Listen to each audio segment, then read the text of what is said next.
కూటమి ప్రభుత్వం వచ్చిన తర్వాత మన ఆంధ్రప్రదేశ్ స్వర్ణాంధ్రప్రదేశ్ అయింది. చంద్రబాబు నాయుడు గారు, పవన్ కళ్యాణ్ గారు, లోకేష్ బాబు కలిపి మరి ఈ యొక్క ఆంధ్రప్రదేశ్ను స్వర్ణాంధ్రప్రదేశ్ చేశారు. గత ప్రభుత్వానికి ఈ ప్రభుత్వానికి కూడా 100 రెట్లు మహా ఎక్కువ. సూపర్ 6 సూపర్ హిట్ అయింది. ఓల్డేజ్ మరి పెన్షన్స్ కానీ, విడో పెన్షన్స్ కానీ, మంచానికి పరిమితి అయిన వాళ్ళకి 15,000 పెన్షన్ కానీ, కిడ్నీ ఎఫెక్ట్ వల్ల 10,000 పెన్షన్ కానీ, 3 నెలలు మళ్ళీ బాకీతో సహా ఒకేసారి ఇవ్వడం అంటే వరల్డ్ రికార్డు సృష్టించారు సారు.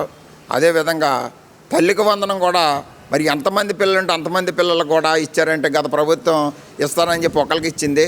ఇప్పుడు డిఫరెన్స్గా ఎంతమంది పిల్లలు ఉంటే అంతమందికి కూడా మరి ఇవ్వడం జరిగింది.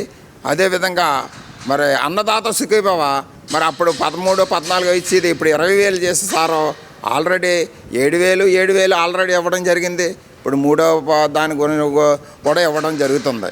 అదేవిధంగా అన్న క్యాంటీన్ అన్నింటికంటే ముఖ్యం. ప్రతి ఒక్కడికి కూడా అన్న క్యాంటీన్ ఇవ్వడం కూడా చాలా శుభ పరిమాణం. గత ప్రభుత్వంలో అన్న క్యాంటీన్లు తీసేస్తే మన కూటమి ప్రభుత్వం వచ్చి సూపర్ 6 ప్రకారంగా మనకి అన్న క్యాంటీన్ ఏర్పాటు చేశారు. అన్నిటికంటే ఎక్కువ పేరు వచ్చింది శ్రీశక్తికే. ఎందుకంటే ఇప్పటికే మహిళలు మరి ప్రతి ఫంక్షన్కి వెళ్ళడం కానీ, తల్లిలు చూడడానికి కానీ, యాత్రలు చేయడం కానీ ఎంత కూడా ఇప్పుడు మహిళలు నేను బస్సులో ప్రయాణం చేసినప్పుడు కూడా మహిళలందరూ కూడా మరి 80% మరి కూటమి ప్రభుత్వం మీద కూడా అందరూ కూడా ప్రజలు కూడా మరి సంతృప్తిగా ఉన్నారు.